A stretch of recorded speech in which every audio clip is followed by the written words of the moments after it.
এটা হলো সার্ডিন বলে, অনেকে হেরিন বলে, অনেকে সিল্ড বলে।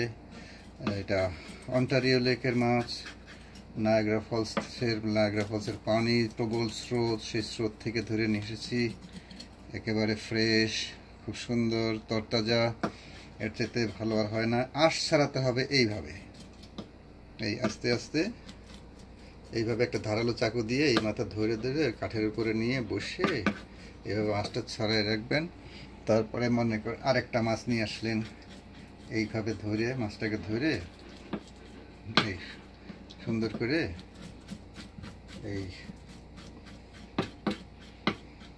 ব্যাস এই মাথা ওই মাথা দিয়ে নষ্ট করে আমি মাছগুলোকে মূলত শুটকি দেবো। শুটকি দেবো, ফলে আগে আঁশ ছাড়াই নিতেছি। আঁশ না ছাড়াইলে পরে এটা আর আঁশটা ছাড়ানো যাবে না, অনেক কঠিন হয়ে যাবে। এইভাবে আঁশটা ছড়াই দিলাম, রাইট। ছড়াই দেওয়ার পরে এখন পেটটা কেটে নেব। কিভাবে পেটটা কাটবো? এরকম বাঁকা করে একটু পেটটা কেটে নিলে পরে তারপরে পেটের থেকে নাড়ি ভুড়ি যা আছে এটা বের করে দিলে পরিষ্কার পরিচ্ছন্ন হয়ে গেল মাছটা, ফ্রেশ। এই মাছের মধ্যে যারা মাছ এবার ধরেছেন অনেক মাছ, তাদের মধ্যে মাছের মধ্যে অনেক প্রচুর ডিম আছে। এটা হলো মাছের ডিম। ডিমগুলোকে আলাদা করে রাখবেন, খেতে খুব মজা। আবারও দেখাচ্ছি, এভাবে ক্লিন করতে হবে। আরও একবার দেখাই।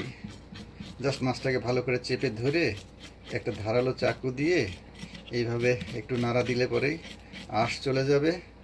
পেটটা কেটে এইভাবে নাড়ি ভুঁড়িটা ফেলে দিলে পরে আপনার মাছটা ফ্রেশ থাকবে, ভালো থাকবে। ডিম তো দেখালামই, সবাই ডিম খাবেন। সেই সাথে সাথে মাছগুলোকে ভালো করে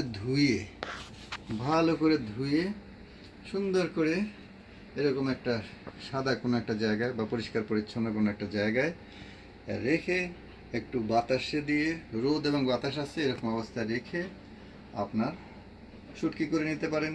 এই মাছটা তাজা অবস্থায় অনেক ভালো, খেতে খুব স্বাদ। শুটকি করার পরে এটা আরও অনেক অনেক মজার হয়ে থাকে। সবাইকে ধন্যবাদ।